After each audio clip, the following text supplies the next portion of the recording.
কি হলো? তোমরা তোমরা কেউ কিছু বলছো না কেন? না না, আমি তো তোমাকে জিজ্ঞেস করছি, তোমরা সবাই এখানে রয়েছো, তো তারা তারা নেই কেন? তারা কোথায়? আশ্চর্য, তোমরা সবাই মিলে মুখ চাওয়াচাওয়ি করছো কেন? আমি তো জিজ্ঞেস করছি তারা কি বাড়ি ফেরেনি? তোমরা আমাকে বলবে নাকি আমি তাদের ফোন করে জেনে নেব? কি আশ্চর্য! আমি কি ওপরে গিয়ে দেখবো? ওরা হসপিটালে।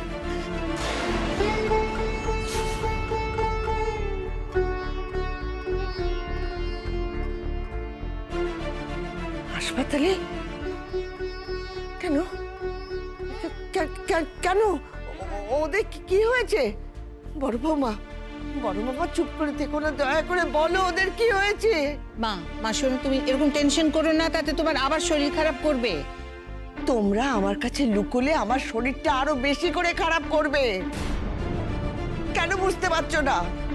কি হয়েছে সত্যি করে আমাকে বলো। ওদের কি হয়েছে? ওরা হাসপাতালে কেন?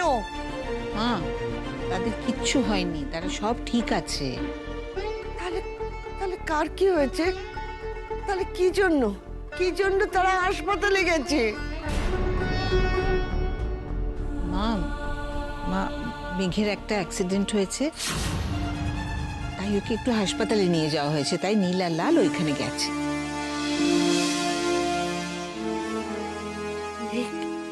মেঘ দিদি ভাইয়ের অ্যাক্সিডেন্ট হয়েছে? কেন? কি করে হলো? কি হয়েছে? সে এখন কেমন আছে? কি করে অ্যাক্সিডেন্ট হলো? মা মা সেটার জন্যই তো যাচ্ছি মা, আমি আর ত্রিদীপ যাই। হ্যাঁ, গিয়ে আমরা একটু দেখি মেঘ কেমন আছে, একটু দেখি কতটা সিরিয়াস, একটু বুঝি। সেরকম দরকার হলে যদি কিছু করতে হয় আমাদের, বা আমাদের হাসপাতালে যদি তাকে নিয়ে আসতে হয়, সেই সমস্ত ব্যবস্থাগুলো করতে হবে। তো তাই জন্য আমাদের দেরি হয়ে যাচ্ছে, আমরা এগোই, বুঝলে? তুমি একদম চিন্তা করো না। দেখো লাল কয়েকবার ফোন করেছে, নীলও অস্থির হচ্ছে, একলা আছে তো, টেনশন করছে।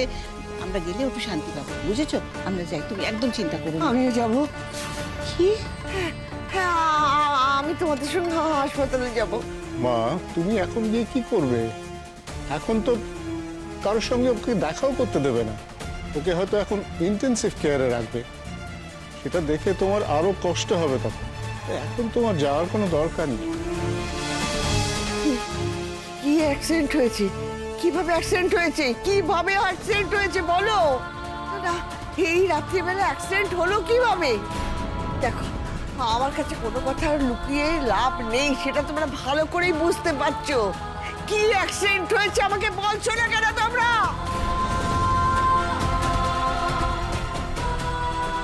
ঠাম্মি, মেঘের কোনো অ্যাক্সিডেন্ট হয়নি।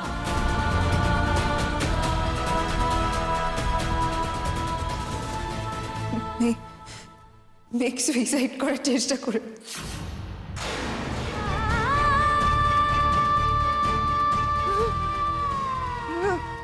মা, মা, আরে বসো বসো বসো। বসো, তুমি এখানে বসো। আমি ঠিক জানতাম, আমি জানি তো তুমি এটা সহ্য করতে পারবে না, তাই জন্য তো তোমাকে কিছু বলিনি মা। দেখেছো? ঠাম্মি, মেঘ এই জগতের ওপর ঘেন্নায় নিজেই এখান থেকে সরে যেতে চেয়েছে। ও প্রথমে ঘুমের ওষুধ খেয়েছে, তারপর ব্লেড দিয়ে নিজের হাতটাও কেটে ফেলেছে। পারলেও তো আরো কষ্ট দিত নিজেকে। গিন্নি, তুই চুপ কর। একটা সত্যি কথা বলবি আমাকে? সে আছে না নেই?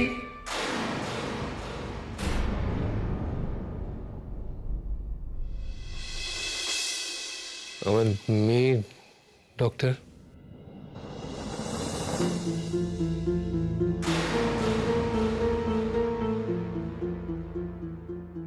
আপনি কিন্তু কঠিনতম কথাটাও বলে দিতে পারেন। আমি সবকিছুর জন্য তৈরি আছি। আমরা তো সাধ্যমতো চেষ্টা করেছি। ভয়ের কারণটা হলো ওর স্টমাক ওয়াশ করেও সেরকম কিছু লাভ হয়নি। কারণ ওষুধগুলো অনেকক্ষণ আগেই খেয়ে নিয়েছে, যার জন্য শরীরের মধ্যে মিশতে শুরু করেছে ওষুধগুলো। আমরা সেটা নিউট্রালাইজ করার চেষ্টা করেছি, কিন্তু ব্লাড লস হয়েছে সাংঘাতিক সাংঘাতিক। প্রথমে তো ওর পালসই পাওয়া যাচ্ছিল না, বাট সামহাও ওকে আমরা এখনো বাঁচিয়ে রাখতে পেরেছি। আর যেটা পেরেছি ওর সাবকনসিয়াসের ইচ্ছের বিরুদ্ধে, কারণ তিনি বাঁচতেই চাইছেন না। তো ছোট মেয়ে সবই জীবনটা শুরু করেছে, এতটা ডিপ্রেশনে চলে গেল কি করে? আমি সত্যি শকড। আমি ওকে চিনি না, জানি না, আপনাদের পারিবারিক ব্যাপারেও আমি কিচ্ছু জানি না, কিন্তু আমার একজন অ্যাসিস্ট্যান্ট বলল she is a good singer. এমন আরো কিছু কথা বলল যে কারণে হয়তো এই ডিসিশনটা নিতে বাধ্য হয়েছে। এনিওয়ে, ওকে আইসিইউতে শিফট করা হচ্ছে। তো ওখানে দেখার ব্যাপারটা কিন্তু রেস্ট্রিক্টেড। আপনারা দুজন যেতে পারেন সামান্য সময়ের জন্য, তবে কথাবার্তা কিন্তু বলা যাবে না। তবে আপনারা যদি মনে করেন কেউ ওর কাছে যেতে পারে, হ্যাঁ, যার প্রেজেন্স ফিল করলে ওর ভালো লাগতে পারে, তাকে ওই একটু সময়ের জন্য অ্যালাউ করা যেতে পারে। আপনারা আমাদের উপর ভরসা রাখতে পারেন। তবে এখন আমরা ওর অনিচ্ছুক মনটার সঙ্গে লড়াই করছি, দেখি কি হয়।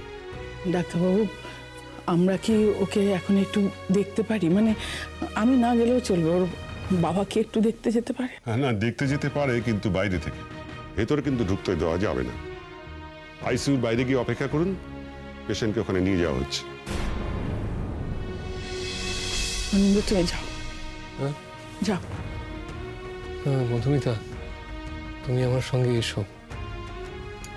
আমার একা ভয় করছে। এসো। এক্সকিউজ মি ডক্টর, মেঘ কেমন? আপনি পেশেন্টের কে হন? আমি ওর হাজবেন্ড।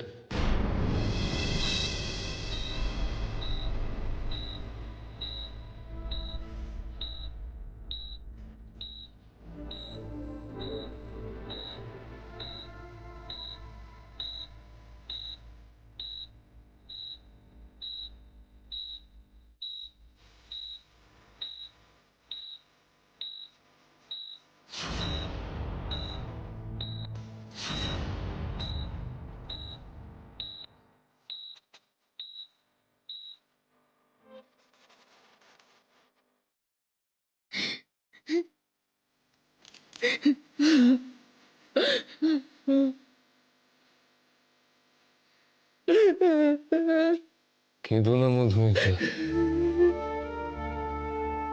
দেখো ও ঠিক ফিরে আসবে। একটা দিনের জন্যও কোনোদিন আমাদের কোনো কষ্ট, কোনো দুঃখ দিয়েছে? দেয়নি। এত বড় আঘাত, এত বড় শাস্তিও দিতে পারে না। চিরকাল অন্যের কথা ভেবেছে, নিজের কথা ভাবেনি। আমাদের কথা ভেবেছে। ফিরে ওকে আসতেই হবে। আর একবার এখান থেকে ওকে নিয়ে যাই, ওর জীবনটা আমি বদলে দেব। কোনো অবাঞ্ছিত মানুষ ওর চারপাশে থাকতে পারবে না। ওর জীবন নিয়ে, ওর মন নিয়ে অনেকে অনেক ছিনিমিনি খেলেছে,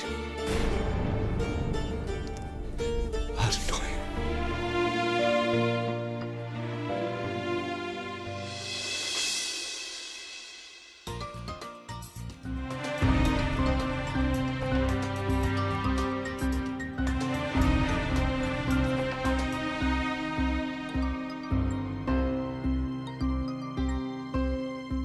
বুঝি এত সকালে?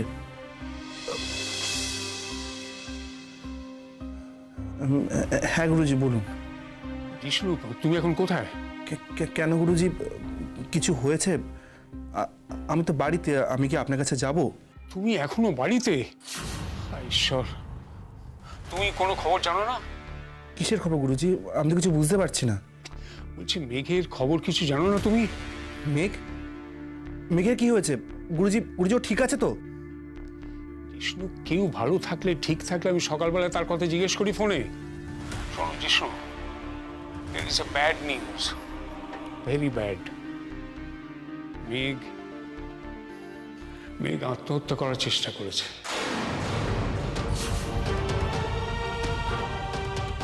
কি? ও ঘুমের ওষুধ খেয়েছে, নিজের হাতে। খুব খুব খারাপ অবস্থা ওর জিষ্ণু। হ্যালো জিষ্ণু, জিষ্ণু তুমি শুনতে পাচ্ছ? আরে কথা বলো জিষ্ণু। হ্যালো। হ্যাঁ গুরুজি আমি শুনতে পাচ্ছি। বলছি মেঘ কি নেই?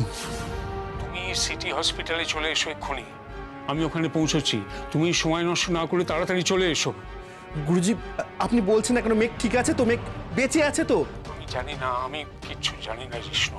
আমি হসপিটালে ফোন করেছিলাম, ওরা বললো কন্ডিশন খুব খারাপ।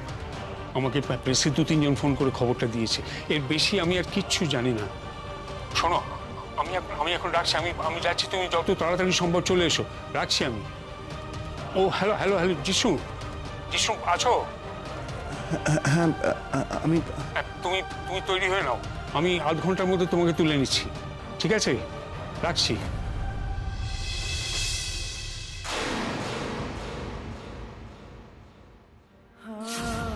একটা কথা বলো তো, আমি কি তোমার সঙ্গে অন্যায় করছি? মানে আমি কি তোমার অ্যাডভান্টেজ নিচ্ছি? আমি নীলকে ছাড়া কোনোদিনও কাউকে ভালোবাসি, আর নীলকে আমি এতটা ভালোবেসেছি যে আমার ভেতরে আর কোনো ভালোবাসা অবশিষ্ট নেই।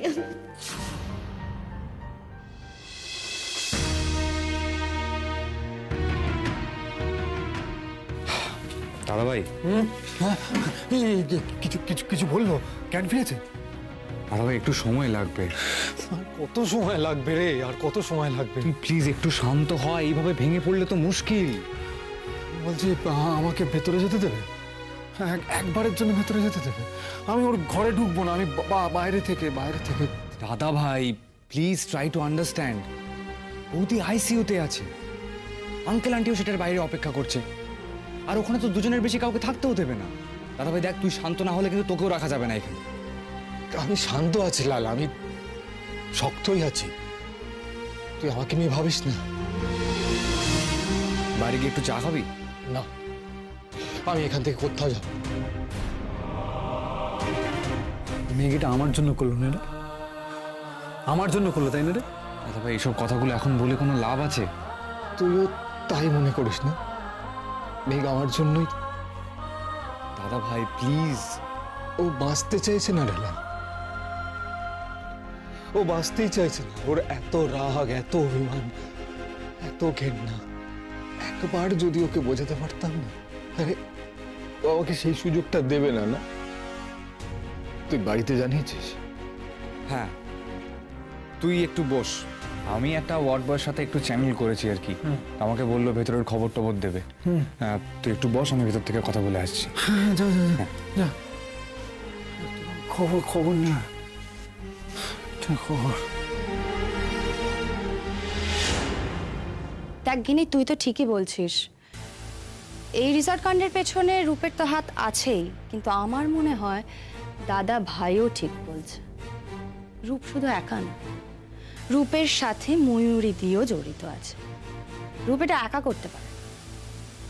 কি করে পারে বলতো ময়ূরীদি? কি করে পারে? কেউ নিজের বোনকে এইভাবে সকলের সামনে বদনাম করতে কি করে পারে?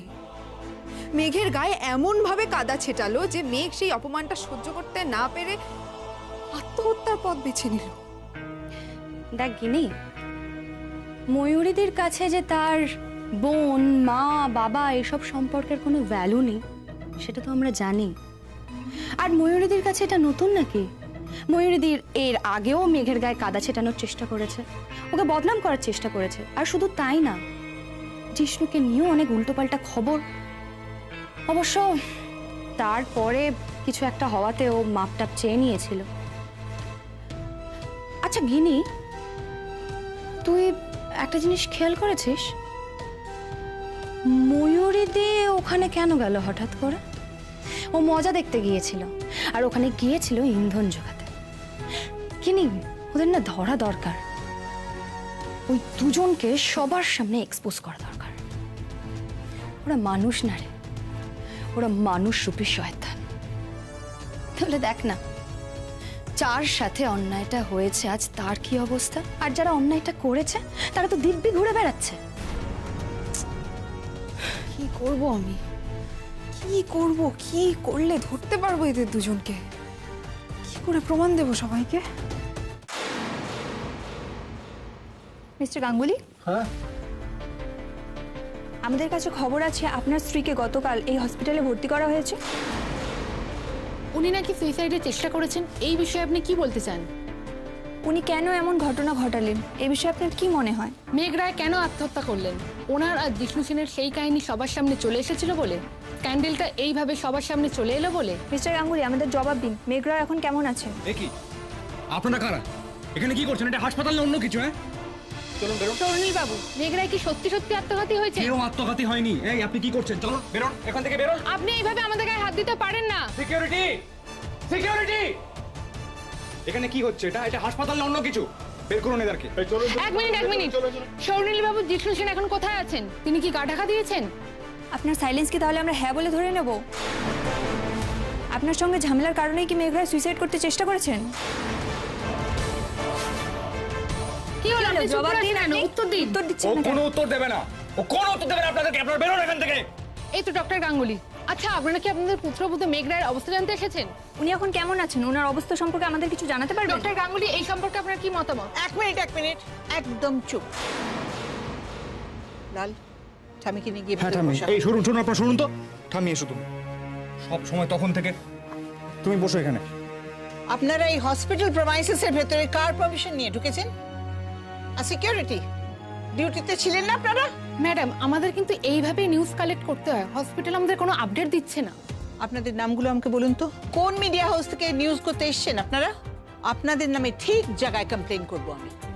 হসপিটালে ঢুকে হসপিটালের পরিবেশ নষ্ট করছেন, আপনাদের লজ্জা করে না? আপনারা রিপোর্টার, নিজেদের শিক্ষিত মানুষ বলে ক্লেম করেন আপনারা। আপনাদের কোম্পানির নামে এবং ইন্ডিভিজুয়ালি আপনাদের নামে আমি ঠিক জায়গায় কমপ্লেনটা করব।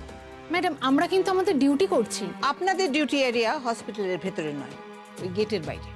আগে নিজেদের সীমাটা কোথায় সেটা জেনে নিন, তারপর ডিউটি করবেন। তাহলে সরুনীল বাবুকে বাইরে আসতে বলুন। কেউ বাইরে যাবে না, আপনারা বাইরে যাবেন। এইখানে ঢুকে 5টা লোকের অশান্তি ঘটাচ্ছেন, সেটা আপনাদের মনে হচ্ছে না? মানুষের প্রাইভেট স্পেসে ঢুকে আপনারা দাপাদাপি করছেন, বুঝতে পারছেন না আপনারা? ত্রিদীপ স্যার, ম্যাডাম, আমি দেখছি। এই তোমরা এতক্ষণ ধরে কি দেখছো? সকলকে বের করো, একদম গেটের বাইরে। আমাদের এরিয়ার মধ্যে আমি যেন কোনো প্রেসের লোককে দেখতে না পাই। সবাইকে বাইরে নিয়ে যাও, গেটের বাইরে। হসপিটাল প্রেমাইসেসে কেউ থাকবে না। যান, আপনারা বাইরে যান, যান বাইরে যান, শিগগির বাইরে যান। তোমরা যে যা কাজে যাও। Sorry madam. আর আচ্ছা গিনি, আমি তো রূপের ওই সার্কেলের সাথে মিশিনি, তাই আমি ঠিক জানবো না। তুই জানিস ওর ওই সার্কেলে কেউ না কেউ তো ঠিক একটা ভালো মানুষ থাকবে। মানে তুই তো ওদের সাথে মিশেছিস। একটু মনে কর না, দেখ একটু মনে কর, ঠিক মনে পড়বে। দেখ গিনি, আচ্ছা মেঘের সাথে যা কিছু ঘটছে তার দোষীদের আমরা শাস্তি দেব না, তা তো হতে পারে না, বল? রূপের এক বন্ধু আছে, বিয়েতেও এসেছিল। ও এই বিষয়ে আমাকে হেল্প করতে পারে, ওর উপর ভরসা করা যায়। রূপের বন্ধু হলেও রূপের মতো নয়। আর এবার রূপ, সান্যাল আর ময়ূরীদিকে ধরতে হলে একটা প্রপার প্ল্যানের দরকার। আমার মাথায় একটা প্ল্যান আছে, তবে তার জন্য ওই রিসর্টের মালিক দেবশ্রী ব্যানার্জি, ওকেও ট্র্যাপ করতে হবে। এবার কাউকে ছাড়া যাবে না। ওই রিসর্টে এরকম আরো অনেক মেয়ে সর্বনাশ হয়েছে, আর তারাও মেঘের মতো একই পথ বেছে নিয়েছে। দেখ, এটা তো আমাদের কাছে পরিষ্কার, মেঘ নিজে থেকে জিনের অর্ডার করেনি, করতে পারে না। কিন্তু রিসর্ট বলেছে মেঘ নিজে জিনের অর্ডার করেছিল। আর এখানেই ওরা বুঝিয়ে দিয়েছে ওরা কনস্পিরেসিটার সঙ্গে যুক্ত। কিন্তু গিনি, এতগুলো দিন হয়ে গেল, এখন কি প্রমাণ পাওয়া সম্ভব? সম্ভব, নিশ্চয়ই সম্ভব। আমাকে দিব্যেন্দু হেল্প করবে। দিব্যেন্দু? সে কে? বললাম তো এক্ষুনি, রূপের বন্ধু, কিন্তু রূপের মতো নয়। আমাকে এই বাড়িতে আসার পরে ও ফোন করেছে আর বলেছে ওই স্কাউন্ড্রেলটাকে যেভাবে হোক আপনি শাস্তি দেবেন, ওকে ছাড়বেন না। আর এই ব্যাপারে যদি আমার কোনো হেল্প লাগে অবশ্যই আমাকে বলবেন। কিন্তু এতদিন পরে দিব্যেন্দুই বা কী করবে? দেখ গিনে, আমি কিন্তু তোর কোনো প্ল্যান বুঝতে পারছি না। তুই কিন্তু কোনো এক্সট্রা ঝুঁকি নিবি না, কারণ এই দেবশী টাইপের লোকরা খুব ডেঞ্জারাস হয়। যদি তুই কোনোভাবে ধরা পড়ে যাস তাহলে কিন্তু ও তোকে... জানি, আমি সব জানি। আমি যা করব আটঘাট বেঁধেই করব। তুই কিন্তু এক্ষুনি কাউকে কিছু বলবি না মিনা। আচ্ছা তুই আমাকে একটা কথা বলতো, তুই নিজে নিজে এই সব প্ল্যান কেন করছিস? তুই পুলিশের কাছে কেন যাচ্ছিস না? পুলিশ প্রমাণ ছাড়া আমার কথা কেন শুনবে? তাই আগে আমাকে প্রমাণ জোগাড় করতে হবে, যে করেই হোক প্রমাণ জোগাড় করতে হবে। তারপর ওই রূপ সান্যাল আর যদি ময়ূরী রায়ও হয়, ওদের দুজনের মুখোশ এমনভাবে টেনে খুলতে হবে যাতে মুখোশ পরার অবস্থাটাই আর না থাকে। এতটা ভেঙে পড়িস না, দেখবি সব ঠিক হয়ে যাবে, সব ঠিক হবে। তুমি কেন এলে ঠাম্মি? এইসব দেখতে কেন এলে? তোমার শরীর ভালো নেই। মা, ঠাম্মিকে আনলে কেন? বাড়িতে থাকলে ঠাম্মির আরো শরীর খারাপ করতো। আমার কথা ছাড় না দাদু ভাই, আমি এখানে না এসে থাকতে পারি? চিন্তা করো না, আমি মেঘকে এই হসপিটালে থাকতে দেবো না। আমি 100% শিওর যে এইখান থেকে খবরটা লিক হয়েছে। ভেতর থেকে ওরা না জানালে কোনোভাবেই মিডিয়া এই খবরটা পেতে পারতো না। সেটা মেঘ এই হসপিটালে আছে বলে এমনটা কিন্তু নয়। যে কোনো হসপিটালে এটা কিন্তু হতে পারে মীনাক্ষী। একজন এমপ্লয়ি বাইরে জানালেই তো হয়ে গেল। না, যে কোনো হসপিটালে হয় না, আমার হসপিটালে হয় না এরকম কাণ্ড। অনেক বড় বড় লোকের অনেক রকমের কেস আমাদের ওখানে আসে। এনিওয়ে, লাল, এদিকের কি অবস্থা? মেঘের কোনো আপডেট? আইসিইউতে শিফট করা হয়েছে। এখন তো কেউ দেখা করতে পারবে না এমনিতে, আর শুধু বাবা মা দেখা করতে পারবে, কিন্তু তাও এখন নয়। ওর জ্ঞান ফিরেছে? না। ওকে নীল, ইউ ডোন্ট বি আপসেট। আমি দেখছি কত তাড়াতাড়ি মেঘকে আমাদের হসপিটালে নিয়ে যাওয়া যায়। মা তুমি এখানে থেকো, আসছি। আমি মেঘ দিদিকে একটিবার দেখবো, শুধু একটিবার। মা একটু দাঁড়াও, কাউকে দেখতে দেবে না, শুনলে তো। আমরা একটু ভেতরে গিয়ে ডক্টর গুহর সাথে কথা বলি। হবে, কিন্তু তাকে না দেখে এখান থেকে কোথাও যাব না। দেখছি, তুই ব্যস্ত হও না, আমি দেখছি। চল। এই অনন্তবাবুরা কোথায় আছেন রে? ওই ভেতরে বসার জায়গায়, ওই আইসিইউর বাইরে। ওখানে কি ওই ময়ূরী আছে নাকি? না, ময়ূরী আসেনি। থ্যাঙ্কফুলি। ওর মুখটা দেখতে হবে ভাব। এনিওয়ে, ওরা আসে। মা, এসো, আসছি।